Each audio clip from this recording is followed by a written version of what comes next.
आज़ादी का अमृत महोत्सव మనము స్వాతంత్ర్యం సంపాదించుకొని 75 సంవత్సరాలు అయిన సందర్భంగా మనం దేశవ్యాప్తంగా జరుపుకుంటున్న ఆజాదీగా అమృత్ మహోత్సవ్ కార్యక్రమంలో భాగంగా గత 75 సంవత్సరాలుగా విద్యుత్ రంగంలో మనం స్వాతంత్ర్యం సాధించే నాటికి విద్యుత్ రంగంలో మనము ఎక్కడున్నామో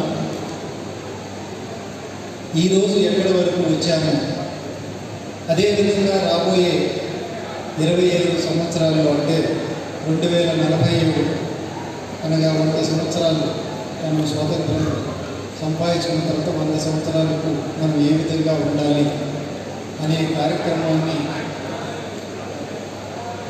దేశవ్యాప్తంగా నిర్వర్తించుకుంటున్నాం. అదే భాగంగా మనం ఇక్కడ ఈ కార్యక్రమాన్ని నిర్వహించుకుంటున్నాము.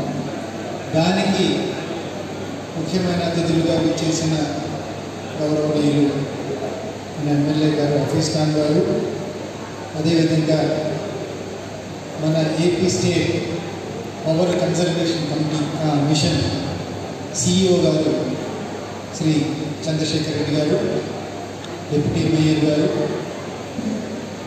CEO జెడ్పీ గారు, ఈ కార్యక్రమాన్ని మొత్తము నిర్వహిస్తున్న SC AP SPDC వారు,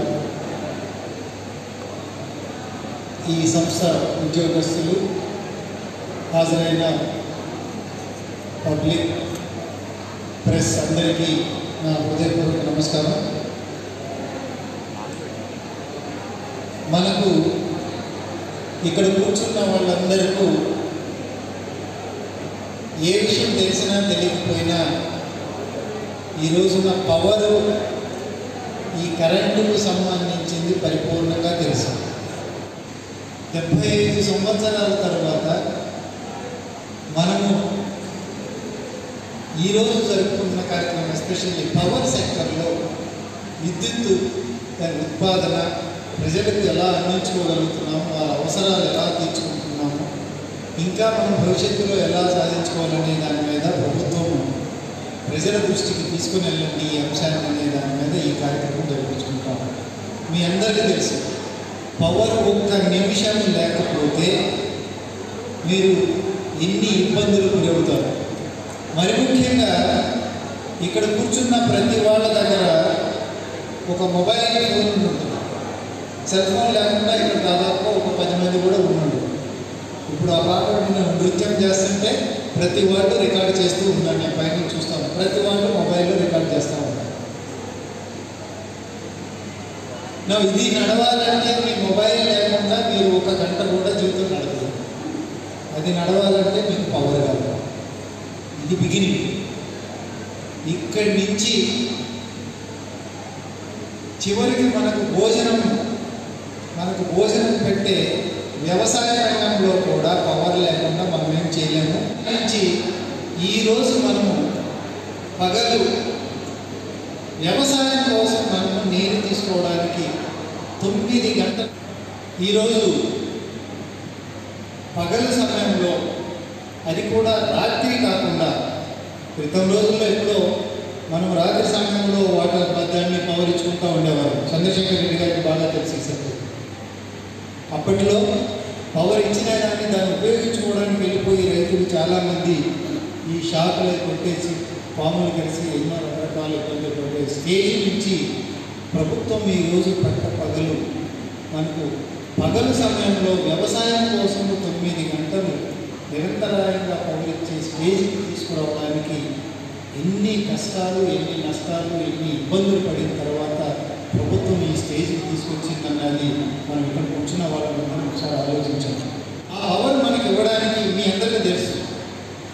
మీ పిల్లలు ఇక్కడ కూర్చున్న వాళ్ళు చాలామంది పిల్లలు చక్కగా కాలేజీల్లోనూ వేరే చోట్ల చదువుకుంటూ ఉంటారు. ప్రతి పిల్లవాడు నాకు తెలిసి మీ ప్రతి తల్లిదండ్రులు ఇక్కడ ఉన్నవారు మీ పిల్లలకు స్కూటరో బైకో ఏదో ఒకటి కొనిపించారు. వాళ్ళందరూ అక్కడ ఆనందంగా హ్యాపీగా స్కూటర్స్ మీద, బైకుల మీద వారు కాలేజీకి వెళ్తున్నారంటే దీని వెనక ఎంత కష్టం ఉంది, ఎన్ని కష్టాలు పడ్డారు మీరు, ఎంత కష్టపడితే ఆ 40,000, 50,000 రూపాయలు వచ్చినాయి అన్నది వాళ్ళకి తెలియదు, మీకు మాత్రమే తెలుసు. కానీ ఇదే విధంగా 9 గంటలు విద్యుత్తుని మనము అగ్రికల్చర్ కోసం ఈరోజు ప్రభుత్వం ఇస్తుందంటే దీని వెనక ఎంత కష్టం ఉందన్నది ప్రభుత్వానికి తెలుసు, మనకు తెలియదు. ఒక్కొక్క యూనిట్ని 20 రూపాయలు చొప్పున కొని మనం ఈరోజు ప్రభుత్వం వ్యవసాయం చేస్తుంది. దీనితో పాటు ఎమ్మెల్యే గారు చాలా చక్కగా వివరించినారు ఇన్ని ప్రోగ్రామ్స్లో, ఇంటింటికి మనం ఇచ్చిన కరెంటులో కానీ, అదేవిధంగా ఈరోజు జగనన్న కాలనీలో కట్టుకుంటున్నప్పుడు అక్కడ విద్యుత్ కోసం దాదాపుగా మన జిల్లాలోనే దాదాపుగా 60 కోట్ల రూపాయల విద్యుదీకరణ కోసం, లైన్ చేయడం కోసం చూపించారు. ఇది అంతా ఎందుకు చెప్పుకోవాల్సి వస్తుందంటే మనము ఈ 75 సంవత్సరాల స్వాతంత్రం సంపాదించుకున్న తర్వాత మనము ఆ చీకటి రోజుల నుంచి ఈనాటి వరకు మనం ఎంత అభివృద్ధి సాధించామో ఈ ఎలక్ట్రిసిటీ విషయంలో. ఈ తర్వాత ఇక్కడి నుంచి మళ్ళా 25 సంవత్సరాలు అంటే 2047 మనం స్వతంత్రం సంపాదించుకొని 100 సంవత్సరాల నాటికి మనం ఏ స్టేజ్కి మనం ఈ విద్యుత్ రంగంలో ముందుకు వెళ్ళాలనేది ఒక ప్రణాళిక కూడా తయారు చేసుకోవడం అనేది ఈరోజు ప్రభుత్వం భావిస్తూ ఉంది.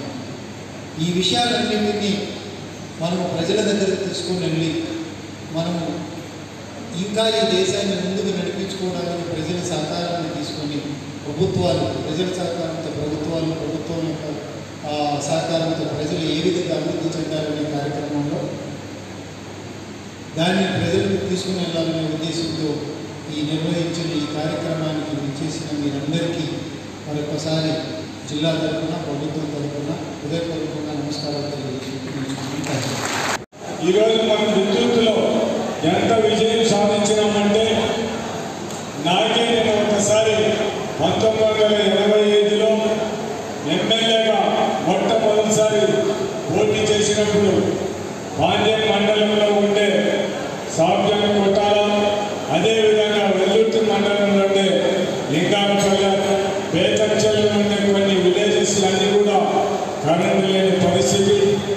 ఆ గ్రామానికి మేము క్యాన్వాస్ పోయినప్పుడు లైటింగ్ లేకుంటే మా వెహికల్తోనే ఆ లైటింగ్ వేసి ఆ లైటింగ్లోనే మేము స్పీచ్ ఇచ్చిన పరిస్థితి. అటువంటి పరిస్థితి ఈరోజు ప్రతి ఒక్క గ్రామాల్లో కూడా మనం విద్యుత్ ఇచ్చే మనం ఈ స్టేజ్ ఎక్కినంత మాత్రం మనం అధికారులందరినీ కూడా మనం అభినందించాల్సిన అవసరం ఉంది. దాంతోపాటు నేను రెండోసారి ఎమ్మెల్యేగా అయినప్పుడు బీవీ రెడ్డి గారు ఆయన ఎలక్ట్రిసిటీ బోర్డు చైర్మన్గా ఆయన కర్నూలుకి వచ్చినప్పుడు కొన్ని గ్రామాలకు సంబంధించిన వరకు ఇంకా అప్పుడు కూడా కొన్ని కరెంటు, కొన్ని కాలనీలకు ఇబ్బంది అనుకుంటే ఇమ్మీడియట్గా ఆయనతో మాట్లాడి చాలా వరకు మొత్తం అన్ని కాలనీలకు కూడా కరెంట్ ఇప్పించిన పరిస్థితి ఆ రోజు చేయడం జరిగింది. అంటే మనం ఎంతో ప్రగతి సాధించినామనేది మాత్రం మనం ఖచ్చితంగా ఈరోజు విద్యుత్ మనం చెప్పాల్సిన అవసరం ఉంది. దాంతోపాటు రాష్ట్ర ప్రభుత్వం మనకి ఇస్తున్న సబ్సిడీల గురించి కూడా ఒక్కసారి మనం ఆలోచించాల్సిన అవసరం ఉంది. జగజ్జీవన్ జ్యోతి కింద మనం 20 యూనిట్లు ఎవరైతే ఎస్సీ, ఎస్టీ, బీసీ వాళ్ళు ఉన్నారో, ఎస్సీ, ఎస్టీ వాళ్ళకి ఎవరికైతే వాళ్ళ ఇళ్లకు 200 యూనిట్ల లోపల వాళ్ళు వాడుకుంటున్నారో వాళ్ళకందరూ కూడా ఈరోజు మనం దగ్గర 73,446 మంది షెడ్యూల్ కులాలకు, 4,185 మంది షెడ్యూల్ తెగలకు మనం ఈరోజు 1,36 లక్షల రూపాయలు వాళ్ళకు డబ్బులు ఖర్చు ఉచిత కరెంట్ ఇవ్వడం జరుగుతుంది. దాంతోపాటు వైఎస్ఆర్ ఉచిత విద్యుత్ కూడా దగ్గర 93,680 మంది వినియోగదారులకు ఈ రాష్ట్రంలో 803 కోట్లతో ఈరోజు ఉచిత విద్యుత్ సరఫరా చేయడం జరుగుతుంది. దాంతోపాటు కులవృత్తులు చేసుకునే వాళ్ళకందరికీ కూడా ఈరోజు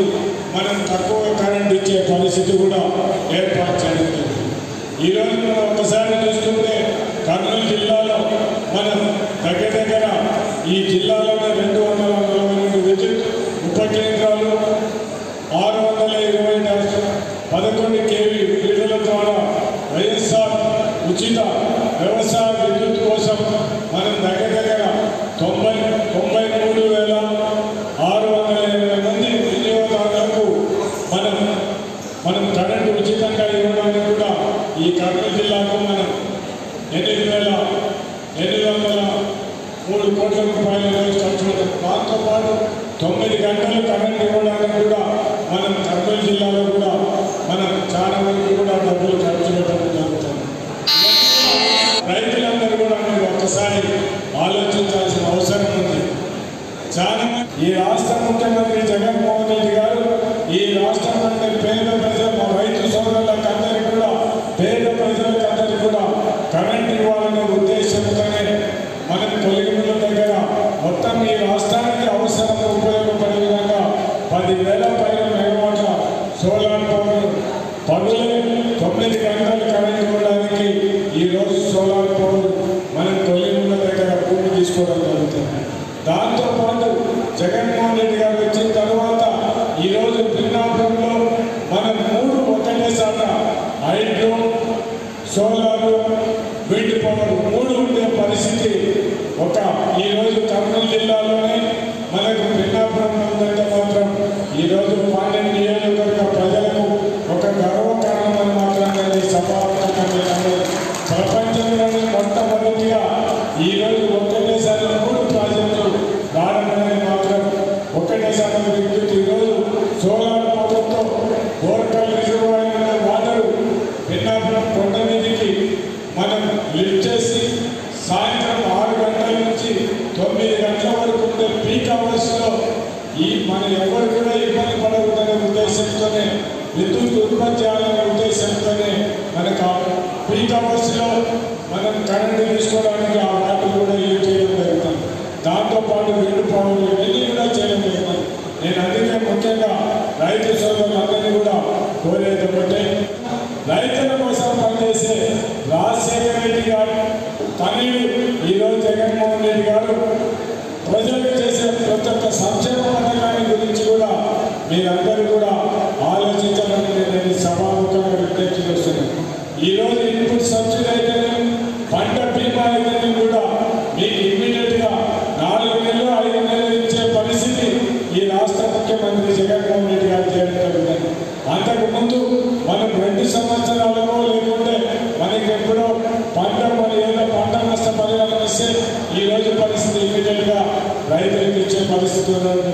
అందుకే ముఖ్యంగా రైతు సోదరులను మనందరినీ కూడా కోరేది ఒకటే, ఈరోజు రాష్ట్ర ప్రభుత్వం మనం రైతుల కోసం ఏం చేయడానికి అవకాశం ఉంటే అవన్నీ చేయడం జరుగుతుంది. కాబట్టి ఈరోజు రాష్ట్ర ప్రభుత్వం మనకి సోలార్ ఇవన్నీ కూడా డెవలప్ చేయడం జరుగుతుందంటే ఈ రాష్ట్రంలో అంటే రైతులకు కానీ ప్రజలకు కానీ కరెంటు కష్టాలు ఉండకూడదనే ఉద్దేశంతోనే ఈ రాష్ట్ర ముఖ్యమంత్రి జగన్మోహన్ రెడ్డి గారు ఎన్నో కార్యక్రమాలు చేయడం జరుగుతుంది. కాబట్టి ఇటువంటి కార్యక్రమాలు చేస్తున్న ఈ రాష్ట్ర ముఖ్యమంత్రి జగన్మోహన్ రెడ్డి గారు మీరందరూ కూడా బలపరచవలసిందిగా మిమ్మల్ని అందరినీ కూడా కోరుకుంటూ, ఇంకా మనకు ఆ రోజు 85లో చూస్తున్న పరిస్థితికి ఈరోజు 2022 పరిస్థితికి చూస్తుంటే ఇంత మంచి మనకు ఇంత డెవలప్ చేసిన విద్యుత్ అధికారులు ఆనాటి నుంచి ఈనాటి వరకు పనిచేసిన విద్యుత్ అధికారులందరూ కూడా మరొకసారి సభాముఖంగా నా హృదయపూర్వక కృతజ్ఞతలు తెలియజేస్తూ మనందరినీ కూడా దామోదర్ సంజయ్ గురించి మనందరినీ కూడా తెలుసుకోవాల్సిన ఒకటి, పెద్దపాలెం పుట్టి ఈ రాష్ట్ర ముఖ్యమంత్రిగా ఆల్ ఇండియా ప్రెసిడెంట్గా మొత్తం చేసి ఈరోజు ఆయన స్థలంలోనే ఈ కరెంటు మనం ఈ డెవలప్మెంట్ గురించి మాట్లాడుకోవడం మనకందరికీ కూడా ఆనందదాయకమైన విజ్ఞప్తి చేస్తూ నాకు ఈ అవకాశం ఇచ్చిన మీకందరికీ కూడా నా హృదయపూర్వక సాధించిన విజయాలను మనము ఆ రంగంలో చేయాల్సిన భవిష్యత్తు డిపెండ్ తగ్గట్టుగా చేసే భాగంగా ఈ 20 నుంచి 31 తారీఖు వరకు ఈ విద్యుత్ వారోత్సవాలు దేశవ్యాప్తంగా 773 జిల్లాల్లో 1546 చోట్ల ఈ కార్యక్రమాలు జరుపుకోవడం జరుగుతుంది. మనకు ఈ 75 సంవత్సరాల స్వాతంత్రం వచ్చిన తర్వాత మన స్వాతంత్రం తెచ్చిన మహానుభావుల చరిత్రను, అలాగే దేశ సంస్కృతి, దేశం వివిధ రంగాల్లో సాధించిన అభివృద్ధిని స్మరించుకోవడానికి మనం ఈ ఆజాదీ కా అమృత్ మహోత్సవ్ కార్యక్రమాన్ని ఏర్పాటు చేసుకోవడం జరిగింది. మనం మన రాష్ట్ర పరంగా చూస్తే గతంలో మనకు స్వాతంత్రం వచ్చిన తర్వాత చాలా గ్రామాల్లో కూడా కరెంటు అంటే స్ట్రీట్ లైట్స్ కానీ గ్రామాలకు ఇళ్ళకి కానీ ఉండే పరిస్థితి లేదు. కానీ ఈరోజు ఏ గ్రామంలో కూడా విద్యుత్ లేని గ్రామంగా మనం మన రాష్ట్రంలో మన దేశంలో చూస్తున్నాం. కాబట్టి ఎంతగా అంటే మనకు విద్యుత్తును దాదాపు 3 రకాలుగా నీటి ద్వారా, అలాగే సోలార్